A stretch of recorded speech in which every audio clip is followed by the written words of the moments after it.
আসসালামু আলাইকুম। আজকের ভিডিওতে বলবো যারা কম কথা বলে তারা মানুষ হিসেবে কেমন হয়। যারা কম কথা বলে তাদের মধ্যে এই 7টি বৈশিষ্ট্য দেখতে পাওয়া যায়। নাম্বার 1, তারা খুবই বুদ্ধিমান হয়। যেহেতু তারা কথা কম বলে, তাই তাদের মনে কখন কি চলে সেটা আন্দাজ করা প্রায় অসম্ভব।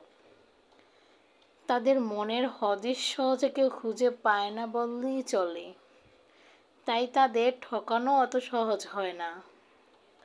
নাম্বার 2, যেহেতু তারা অকারণে কথা বলে না, তাই যখনই কিছু বলে সেটা সবাই মন দিয়ে শোনে, তাই সবাই তাদের বিজ্ঞ ভাবে। এমনকি তাদের মতামত আবার অনেকের কাছে খুব দামি মনে হয়,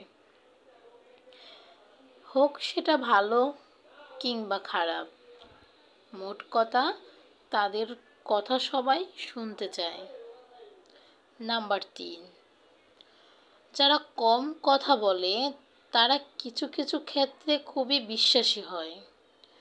অর্থাৎ তাদের পেট থেকে যেহেতু সহজে কোনো কথা বের হয় না, তাই তারা চাইলে যে কোনো কারোর ব্যক্তিগত কথাটিও গোপন রাখতে পারে।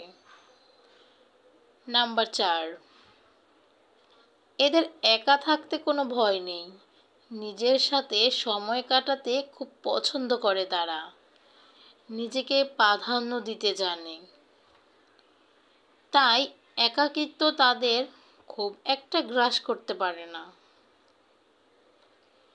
নাম্বার 5, যেহেতু কথা কম বলে, তাই তাদের শত্রুর সংখ্যাও খুব কম।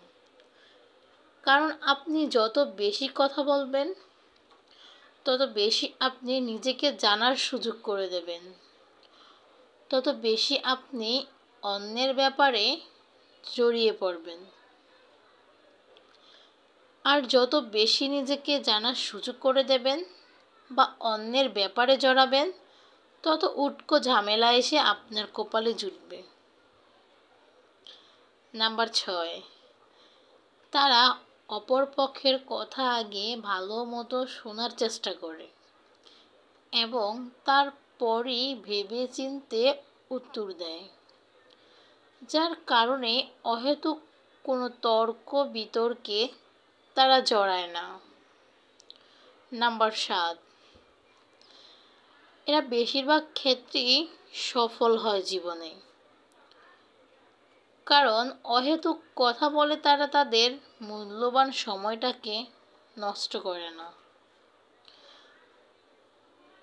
এবং তারা নিজের সময়কে গঠনমূলক কাজে ব্যবহার করতে জানে। তো এই বৈশিষ্ট্যগুলো কার কার সাথে মিল আছে সেটা জানাতে কিন্তু ভুলবেন না। এই তো কথা বলতে বলতে আমার রান্নাও প্রায় শেষ। আর আজকে রান্না করলাম পুঁটি মাছের শুটকি দিয়ে কলমি শাক আর কচুর মোয়া দিয়ে পাঙ্গাস মাছ। এই তো রান্নাও শেষ। ধন্যবাদ, ভালো থাকবেন সবাই।